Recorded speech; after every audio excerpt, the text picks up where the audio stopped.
¿Quién va a ganar la liga? ¿Quién va a ser la gran decepción? ¿Quién va a ser la sorpresa? Pues hoy me voy a mojar de verdad. Y en mayo, si queréis, volvemos a este vídeo para ver todas las barbaridades que voy a decir. Así que nos toca la Liga Española. La Liga, vamos a ver qué es lo que va a pasar en la Liga. Dentro vídeo. Hola a todos, ¿qué tal? Vamos a hacer vídeos durante esta semana sobre cuáles son las predicciones para las grandes ligas. Vamos a hacerlo con la Liga, vamos a hacerlo con la Premier, por supuesto, vamos a hacerlo con la Serie A y vamos a hacerlo con la Champions. Así que vamos a ver un poquito qué es lo que... Y así nos sirve un poquito para entrar en motores de esta nueva temporada que en España ya ha empezado, la Liga ya ha empezado, en la Premier empieza este fin de semana, en la Serie también empieza este fin de semana, la Champions ya va bastantes semanas jugándose, pero la próxima semana, el día 27, si no recuerdo mal, ya es el sorteo de la fase de grupos, lo que todos, digamos, tenemos en mente como la Champions, ¿no? Así que yo creo que es el mejor momento para hacerlo. Vamos a hacer la predicción teniendo en cuenta varias cosas, porque el mercado todavía está abierto, entonces deberían dar algún fichaje gordo. De hecho, también hay cosas que están pendientes de algunos equipos que pueden, digamos, mantenerlo en la posición en la que yo un poquito les veo, o sacarles fuera, o todo lo contrario, ¿no? Así que, bueno, veremos. Vamos a predecir, o voy a intentar hacer pronósticos de quién va a ser el campeón de la Liga, de quiénes van a ser los equipos que se van a clasificar para el Champions, de cuáles son los equipos que veo más para el descenso, del Pichichi, del mejor jugador, del jugador revelación y del jugador decepción. Y ya os digo que luego vendremos en mayo a rendir cuentas. En fin, vamos, lo tengo aquí apuntado, por eso me veréis ver un poquito la pantalla, que tengo una pantalla aquí, tengo el ordenador. Así que es por eso, que lo sepáis. El campeón. Para mí el campeón yo creo que va a ser el Barcelona. Pero hay muchas cosas o muchos matices que yo quiero dar aquí. Para mí es el favorito, claro. Me parece que ahora mismo es el equipo que tiene mejor plantilla en toda la liga. Que además tiene la ventaja, la grandísima ventaja de que es la tercera temporada de Flick. De que es un equipo que lleva 2 ligas consecutivas, además. Es decir, que sabe a lo que juega, sabe lo que quiere, sabe lo que tiene que hacer. Y eso es una ventaja enorme. Y si a esa ventaja le añadimos el cromo de Rodri, hacen un equipo con un centro del campo espectacular. El otro día escuché que se podría pensar como el Barcelona como que tiene el mejor centro del campo del mundo. Y yo creo que es muy posible que sea así. Es muy posible que podamos considerar, sí lo podríamos considerar quizás, a este Barcelona como el equipo que tiene el mejor centro del campo de todos, ya no solamente de la Liga, que me parece que es algo casi yo diría por descontado, sino de toda Europa. No veo un equipo que pueda tener una barbaridad tal en el centro del campo, que pueda ser tan capaz de controlar los partidos. Es verdad que podemos tener dudas y que pueden ser un poco dudas lógicas, ¿no? En el sentido de, vale, Rodri hizo un mundialazo, Rodri hizo un estupendo mundial que fue clave además para que España fuese campeona del mundo. ¿Será capaz de hacer eso mismo pero una temporada regular durante varios meses, no durante un mes? Y ahí sí que podemos tener dudas, ¿no? Pero en principio me parece que el fichaje de Rodri por el Barça es espectacular. Y veremos un poquito qué es lo que pasa. Y además hay una cosa que yo creo que empuja muy bien el fichaje de Rodri. Y es que yo creo que es un fichaje o que es un jugador que va a ayudar mucho a Pedri, además. Y eso también es una ventaja, ¿no? Perdonadme que tengo un poquito de alergia todavía. En fin, lo que tiene esta temporada. Y obviamente, Lamine, Rafinha... Sobre todo, Lamine, yo confío mucho en que vaya además siendo cada vez más resolutivo en más partes del campo.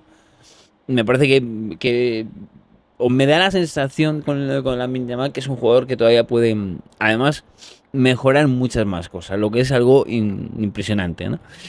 Pero es que me da la sensación que tiene ese margen de mejora, ¿no? Hay una duda, y esta es la duda que a mí me hace pensar, ahora les voy a decir, que aunque yo lo vea como favorito claro, sí que es verdad que a lo mejor no es tan favorito como podríamos haber pensado el año pasado, por ejemplo, ¿no? Y es la duda del delantero centro. Me explico. No sabemos qué va a pasar, no sabemos qué... o sea, aparte que lo de Julián Álvarez está muy difícil. Yo creo que es algo obvio que está difícil, porque, y ya lo explicamos aquí, además, hace unos meses, ¿no? Bueno, hace unos meses, sí, hace unos meses estábamos todavía en el Mundial, que era muy difícil y que es muy difícil que un jugador con tantos años de contrato y con una cláusula tan alta, y además que esté en la misma liga, sea fácil forzar ese tipo de fichaje. Me parece que es un poquito un error. Y esto es, creo que es un error del Barcelona, tratar de hacer presionar para algo que al final es muy difícil que se dé. Y me parece que ese tiempo que que han invertido, ¿no? En intentar ese fichaje, de verdad que es tiempo que se ha perdido en intentar otras cosas. Me da la sensación desde fuera. Claro, no sabemos si se están produciendo negociaciones o se han producido negociaciones en otros ámbitos con unos planes B, ¿no? A mí me parece obvio que es algo que tienes que hacer, ¿no? Pero el equipo que tienes, la plantilla que tienes, con Lewandowski que se fue en mayo, que es decir, que has tenido muchos meses para saber que no ibas a tener un delantero centro, que te iba a faltar un delantero centro, digamos, fuerte, ¿no? De proyección mundial, pues me parece que es un error bastante claro del Barcelona. Está por ver, ya os digo, estamos a día 21. El día...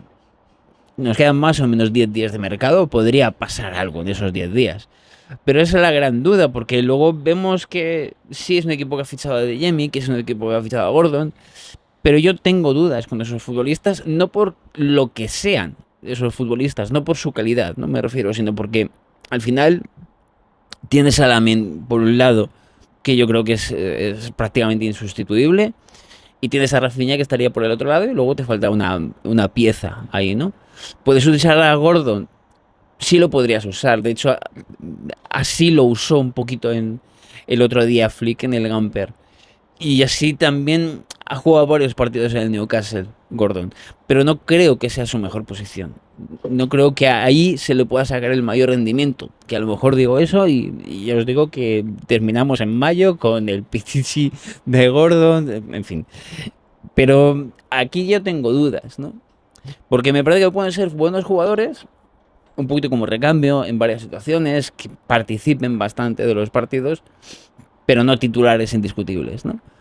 Así que me crea esa duda. Esa es la duda que yo tengo fundamentalmente con el Barcelona, aunque le sigo manteniendo como favorito. Y evidentemente hay que hablar del Real Madrid. Y aquí es un poquito donde yo quiero matizar todo lo que yo estoy diciendo. Es decir, para mí el Real Madrid tiene mejor plantilla que el año pasado.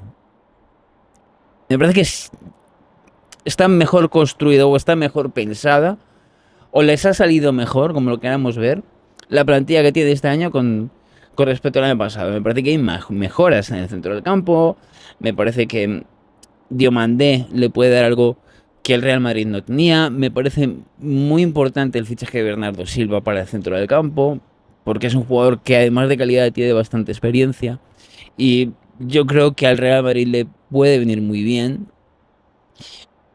Pero la gran incógnita no está ahí, la gran incógnita está en Mourinho.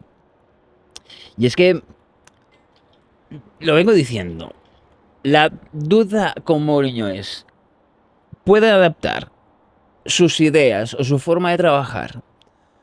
Lo que ya le vimos hace décadas triunfar al Real Madrid de 2026, a un Real Madrid con además una exigencia enorme que lleva 2 temporadas sin títulos. Y esta temporada es absolutamente vital para el Real Madrid. Esa es para mí la gran duda, ¿no? Es decir, que se junta la enorme presión, que es verdad que Mourinho podemos pensar que es una de las uno de los entrenadores mejor capacitados para soportar esa presión, ¿no? Pero ¿basta ser competitivo solamente en los partidos grandes para el Real Madrid? ¿O tiene que ser también competitivo en los partidos que no son tan importantes, que al final son los que le van a dar o no el título de liga? Porque ser competitivo en un partido contra el Barcelona, contra el Atlético de Madrid, contra un gran equipo de la liga, es una cosa. O ser competitivo en Europa contra un Manchester City. Pero ser competitivo en todos los partidos y saber o sacar toda la cantidad de puntos que vas a necesitar sacar, teniendo en cuenta que el Barcelona está un paso por encima tuyo, ahí es donde yo creo que es la duda. Porque yo tengo la sensación de que este año el Real Madrid lo principal que necesita es la liga. Es decir, si pierde la liga o no gana la liga, aunque gane la Champions, yo creo que la gente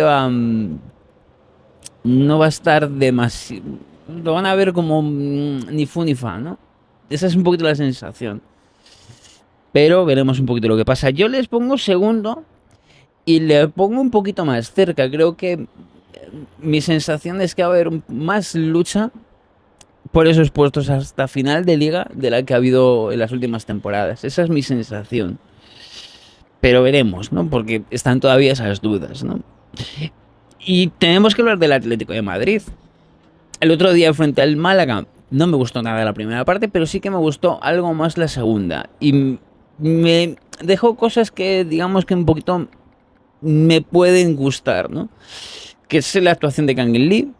De verdad que es un... Perdón. De verdad que es un jugador que puede ofrecer mucho en ese entre líneas, ¿no? En ese intento de ir creando huecos donde no hay. Sobre todo si está en el equipo en dificultades. Puede venirle muy bien este Atlético de Madrid a Kangin Lee, que además viene del Paris Saint-Germain, un tanto eclipsado y sin minutos, y me parece que es la gran oportunidad del jugador, ¿no? Porque además tiene una gran oportunidad, pero también va a tener una responsabilidad, que es un poquito la de suplir, entre comillas, a Griezmann, porque me parece que es lógico pensar que es el sustituto, ¿no? Pero yo lo que vi el otro día frente al Málaga no me gustó para ser el partido que era, para ver una plantilla todavía muy descompensada, un 11 muy descompensado, ¿no? Por las circunstancias del inicio de liga y de tal. Me parece que puede ser un puede ser un buen inicio. Hjulman me gusta como jugador. Lo de Barrios a mí me parece un espectáculo. Me parece que es un jugador que está llamado para ser uno de los grandes del fútbol español en el centro del campo. Me parece que es obvio que va a volver a la selección, que es obvio que se puede además convertir en una de las claves para los próximos años de la selección española. Y veremos si se queda del Atlético de Madrid, cuánto tiempo, porque me parece espectacular. Y me parece que es, o que puede ser una de las claves de este Atlético de Madrid de esta temporada. Si Barrios está bien, si Barrios hace una buena temporada, es muy posible que el equipo logre cosas importantes, ¿no? Y luego hay una cosa que yo creo que hay que nombrar, porque esto durante el Mundial lo hablábamos mucho, ¿no? Es que el fútbol, no recuerdo a quién se lo oí decir, pero me parece que es verdad, ¿no? En el fútbol actual, la importancia de los laterales es cada vez más importante. Y esto realmente lo vimos en el Mundial con España, ¿no? Esos Cucurella, Pedro Perro, que fueron dos de las claves de la selección española. Y en este caso, el Atlético de Madrid tiene a Grimaldo, me parece un jugador espectacular, y tiene a Llorente. Y pueden ser dos puntales importantes para el Atlético de Madrid durante toda la temporada. Hay problemas, obviamente, porque falta saber qué ocurre arriba. Lo mismo que decíamos antes del Barcelona con Julián Álvarez, pues también aquí, ¿no? Se va a quedar Julián Álvarez. Si se queda, y si se queda bien, a mí me parece que es recuperable. Si no se queda, porque lo último que estaba saliendo es que existía todavía la posibilidad del Arsenal, me parece que si es la intención del jugador salir a toda costa, me parecería la mejor opción. Otra cosa es por cuánto dinero y en cuanto a qué se deja salir al jugador, porque a mí me parece que, y esto es un apunte que ya personal hago del tema, me parece que pensar que un equipo que tiene a su máxima estrella, que está haciendo mucho esfuerzo, que acaba de llegar también un poquito capital al club por parte de Apolo, ¿no? Y que realmente el esfuerzo es intenso para intentar llegar un poquito más arriba. Me parece difícil pensar que te van a negociar a la baja a su máxima estrella y encima te la van a negociar a, al club donde es uno de los rivales o uno de los principales escollos para que hagas una buena temporada, para que logres cosas, ¿no? Me parece que es obvio, ¿no? Más allá de todo lo que se pueda decir, y además si hay un contrato y no me parece demasiada buena estrategia la de intentar presionar en un contexto donde no tienes demasiado por lo que presionar, porque tienes un contrato muy largo, tienes un contrato donde además la cláusula es bastante alta, no tienes mucho caso donde ejercer presión, ¿no? Podrías ejercer presión si te queda un año de contrato, ahí sí. Incluso si te quedan 2 años, tienes más capacidad para presionar, pero de esta manera, sin que sea un buen acuerdo real para el Atlético de Madrid, es prácticamente imposible, como se está viendo, ¿no? Veremos qué ocurre, veremos que al final, que es un poquito lo que pasa con Julián Álvarez, porque vuelvo a repetir, a mí me parece que es recuperable si se queda, y me parece que si se queda puede volver a ser ese delantero centro que además le hace falta al equipo, ¿no? Vamos a ver si hay más movimientos de mercado, que quedan 10 días, pero eso sí que se notó el otro día frente al Málaga, que faltaba una figura ahí, ¿no? Así que veremos, ¿no? Porque veremos si se queda. También se ha hablado un poquito que se podía marchar Sorloz, en fin, veremos un poquito qué es lo que pasa, pero yo al Atlético de Madrid le coloco tercero sin demasiada duda. Es verdad que estamos hablando del Atlético de Madrid, que podemos encontrarnos con algo espectacular, como digo, pero también nos podemos encontrar en noviembre todos enfadados pensando en que se termina ya la temporada. En fin, ¿qué es el Atlético de Madrid? Vamos a pensar también en la pelea con la Champions. Mi predicción es el Betis, pero tengo dudas. Y ahora os voy a decir por qué. Porque hay que poner aquí al Villarreal, que viene de una temporada muy fuerte, que es un equipo que tiene mucho gol, que tiene mucha calidad arriba, que mantiene bastante talento, pero que viene con un cambio importante, es que se fue Marcelino, ha llegado Íñigo Pérez, juega la Champions, por lo tanto, también la cuestión puede ser un poquito más difícil. Ya le pasó el año pasado un poquito también en Champions, que hizo muy mala temporada en Champions, o muy mala Champions. De hecho, se eliminó en la fase de grupos. Pues puede exigirle demasiado, ¿no? Si ocurre como el año pasado, que se mantienen un poquito en liga, bien, si se mantienen un poquito, intentan centrarse en la Champions, puede pasarle factura en la liga. Así que veremos un poquito. Y ahora me digáis, sí, pero el Betis también juega la Champions. Y ahí os doy la razón, ¿no? El Betis se puede optar, o sea, se puede quedar con ese problema de que le han pasado muchos equipos, además de debutar, o bueno, debutar. El Betis, lógicamente, ya ha jugado a la Champions League, lleva desde el 2005, lleva desde el 2005 sin jugar a Champions, pero bueno, es que ha jugado, obviamente, ¿no? Pero le puede pasar factura, ¿no? Pero yo aquí creo que Pellegrini ofrece estabilidad, es decir, lleva 7 temporadas Pellegrini en el banquillo. Me parece que eso es un muy buen argumento. Me parece el argumento de Isco, de Anthony, de Fornals, me parece que son buenos jugadores y además es un equipo muy reconocible. Yo creo que le puede dar ese plus de no dársela tan fuerte por el hecho de tener. Hay que ver esos momentos donde necesite a una cierta de profundidad mayor, que es un poquito donde puede estar la clave, ¿no? Pero en principio yo es que veo al Betis muy bien para la nueva temporada.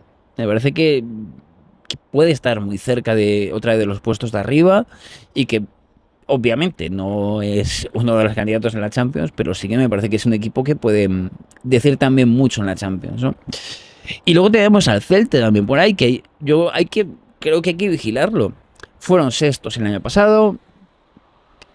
Es un equipo con continuidad con Giraldez, que viene un poquito de continuar el mismo trabajo, ¿no? Es un equipo que ya funciona, es un equipo que además ofrece un buen rendimiento fuera de casa. Esto es curioso porque el año pasado, no tengo el dato exacto aquí, pero hizo tanta cantidad de puntos fuera de casa equiparable a Real Madrid y Barcelona, ¿no? Y eso habla muy bien del Celta, ¿no? Habla muy bien de un equipo que no solamente sabe desarrollar en su propio estadio, sino también que sabe o que puede estar acostumbrado a sostenerse en situaciones que no le son del todo favorables, ¿no? Y eso habla muy bien del equipo. Es la última temporada de Aspas, que se retira al final de temporada. Así que puede ser muy bonito también para ellos meterse en Champions como broche final, ¿no? Pero me parece que es un equipo que ya no depende solamente de Aspas, como sí le ocurría años A, ¿no? Y luego podríamos nombrar también al Athletic de Bilbao, que desde luego yo creo que tiene la plantilla para hacer algo más de lo que consiguió el año pasado. Siguen teniendo a Nico Williams, hay que nombrar a Sancet, a Laporte, es decir, tienen buen equipo, pero que no viene a hacer una buena temporada el año pasado. Cambia Valverde llega Terzic, por lo tanto también es una incógnita, ¿no? Parece que en los partidos de pretemporada lo que le ha faltado mucho es el gol. Así que veremos un poquito qué es lo que puede o no pasar. Yo no lo descartaría para Champions, para meterse en una quinta posición, que luego, pero me parece más difícil, pero hay que meterle ahí en esa lucha. Y si luego hablamos también de dos equipos que podrían llegar a estar ahí, tendríamos que nombrar también a la Real Sociedad y el Valencia. Quizás la Real Sociedad está un poquito por encima. Fueron campeones de Copa el año pasado. De hecho, el año pasado estuvieron cerca incluso también de clasificarse al Champions. Yo no la veo ahora como una candidata, digamos, pero sí la veo como un equipo que puede decir cosas, ¿no? Dependiendo un poquito de la temporada que tengan. El equipo, o sea, tiene la base del año pasado y eso es también una ventaja. Y luego hay que nombrar el Valencia. El otro día estuve viendo que había modelos de predicción donde sí que le daban como muy arriba al Valencia. Extrañamente para mí, arriba, porque yo no lo compraría al Valencia como un candidato serio a Champions, ni mucho menos, ¿no? Tampoco estoy diciendo con eso que vaya a ser un equipo que vaya a descender, tampoco, por supuesto, ¿no? Pero le nombro porque me llamó mucho la atención eso y porque a lo mejor quizás podría estar en esa especie de lucha, aunque no se meta en Champions, pero que sí pueda optar a Europa, que me parece que sería un objetivo más manejable, ¿no? Ver un Valencia en Conference, incluso en Europa League ya me parece también difícil, pero sí es un equipo que puede estar ahí luchando por Europa más que por evitar el descenso. Y ahora Kiki, pero tenemos que recordar una cosa, que lo tenía aquí puesto, que es que todavía está el mercado abierto. Y ahora aquí tenemos que hablar del descenso. A ver, hay varios equipos que podemos decir que van a estar en la pelea. El Deportivo de La Coruña. A mí personalmente me daría pena bajarlo. Me daría pena verlo bajar, ¿no? Es inevitable, ¿no? Irte al recuerdo de los años 90, ¿no? De ese super deport. Quizás es una de las cosas que para mi generación un poco me retrotrae un poquito a eso, ¿no? Entonces, es un poquito como igualar el Deportivo como a ese super deport. Obviamente no tiene nada que ver, pero es una cuestión de nostalgia. Pero tiene algo, yo creo que tiene argumentos.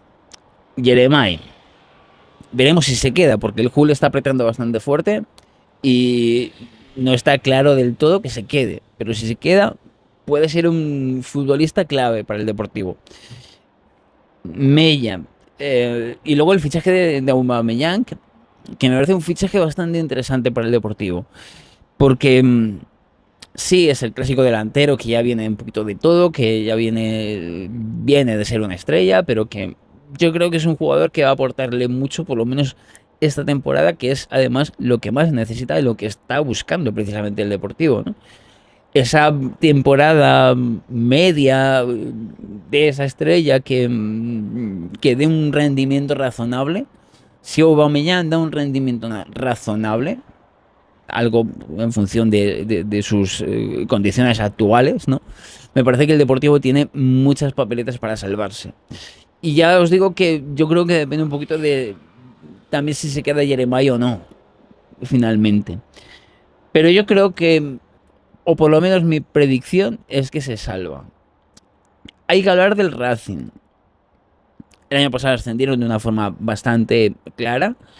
Es un proyecto interesante, es un proyecto que yo creo que puede competir bien. Así que no lo veo tampoco como un claro candidato al descenso. Evidentemente va a estar la temporada luchando por eso, porque es un poquito lo que le va a tocar, ¿no? Pero creo que es un proyecto interesante y que puede conseguir cosas. Pero veremos, ¿no? Y luego tenemos al Málaga. A mí el Málaga no me decepcionó, o sea, no lo vi como un malísimo equipo contra el Atlético de Madrid, ¿no? Pero es verdad que tiene una cantera, tiene una plantilla muy joven, que tiene una plantilla muy basada en la cantera, que puede pasarles factura esa falta de experiencia. Y que es un equipo de esos que te da la sensación de que juegan muy bien, pero no acaban sacando los partidos y que eso al final le lleva al descenso. Así que con el perdón, espero, de los malacitanos, yo creo que sí es un equipo de los que yo creo que van a descender. Y luego tenemos al Elche, que a lo mejor tiene menos margen que otros, que a pesar de que el mercado está abierto, no sé si serán capaces de completar lo que tienen. Pero es otro de los equipos que a mí me da la sensación, a pesar de que empataron el otro día en Riazor, em, que me da la sensación un poquito de ser de los más flojos de todo, ¿no? Veremos un poquito qué es lo que pasa con el Elche, pero para mí, en mis predicciones, este Elche también desciende. Y ahora falta la bomba, porque hay que hablar del Sevilla. Sí, el Sevilla, ese club que es el rey de la Europa League, que es que lleva 2 años, 2 temporadas seguidas rozando el desastre. Es un equipo que tiene muchos problemas deportivos, viene con muchos problemas económicos, incluso institucionales. Y es decir, no estamos hablando de que es que la temporada pasada fue muy mala y veremos un poquito esta como se... No, es que lleva 2 temporadas muy malas, rozando sistemáticamente el descenso. Y cuando un club así coquetea tan frecuentemente con el descenso, esto es como lo de, ¿no? Tanto va el cántaro a la fuente que al final termina por romperse, ¿no? Pues exactamente eso, ¿no? Me parece que... a ver cómo lo expreso. La verdad que todo este tipo de cosas no parecen que se solventen con demasiada facilidad, ¿no? Que a lo mejor digo esto y a lo mejor en mayo tenemos al Sevilla jugando la Europa League. No sabemos, ¿no? Pero yo creo que una de mis predicciones fuertes para esta temporada va a ser que el Sevilla desciende. Lo siento mucho si eres sevillista, pero es que no lo veo. Es que creo que es de esos equipos que al final tienes la sensación de que se cae, se cae, se cae, se cae, se cae, se cae y al final en una de estas te la terminas dando, ¿no? Así que para mí esos son los 3 descendidos. Repito, serían el Málaga, el Sevilla y el Elche. Vamos con el Pichichi, aunque yo creo que está claro que el Pichichi va a ser Kylian Mbappé. No hay mucho más que hablar. Lleva 2 años seguidos además siéndolo. Es una referencia absoluta en ataque del Real Madrid y creo que ahora con Mourinho va a seguir siendo así. Incluso un poquito más. Eh, Tiene incluso, como creo que tiene mejor equipo alrededor que el año pasado, yo creo que puede tener más opciones incluso de meter más goles, ¿no? Así que yo creo que aquí no hay mucho más que decir. Podríamos pensar en Julián Álvarez, podría ser candidato a Pichichi, sí, pero como no sabemos qué va a pasar, ni siquiera sabemos si va a estar jugando en la Liga Española durante esta temporada, pues no le voy a meter. No hay mucho más que hablar, ¿no? Y el mejor jugador, para mí, yo creo que también está claro, que es Lamine Yamal. Como decía antes, yo creo que tiene un margen bastante alto de mejora todavía, porque es un chaval muy joven.